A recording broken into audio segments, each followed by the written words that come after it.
नमस्कार दोस्तों बात करते हैं पावर स्टार पवन सिंह के बारे में। दोस्तों एक बार फिर से पावर स्टार पवन सिंह पर गाना चोरी का आरोप लग गया है। जी हाँ दोस्तों आपको पता है कि हाल फिलहाल में पावर स्टार पवन सिंह का एक गाना आया था घघरी वाला। दोस्तों लोगों का मानना है कि पवन सिंह यह गाना हिंदी से कॉपी करके भोजपुरी में गा दिए हैं। जी हाँ दोस्तों हिंदी में एगो गाना है जुगनी जुगनी। दोस्तों इसी का कॉपी करके पावर स्टार पवन सिंह ने गा दिया है घघरी घघरी और उसका टाइटल दे दिया है घघरी घघरी।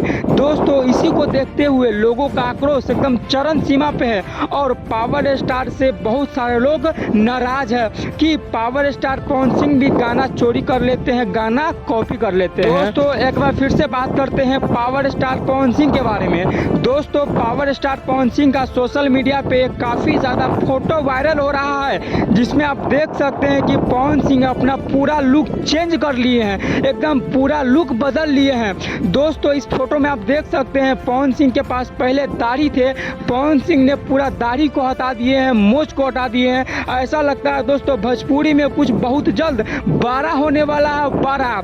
दोस्तों पवन सिंह ने कुछ दिन पहले अनाउंस किए थे कि मैं एक बॉलीवुड टाइप का गाना ला रहा हूं। दोस्तों हो सके इसी गाना को शूट करने के लिए पवन सिंह अपना ये लुक धारण किए हैं। लेकिन दोस्तों आप लोग कमेंट करके बताइएगा क्या पवन सिंह का यह लुक अच्छा लग रहा है कि नहीं लग रहा है।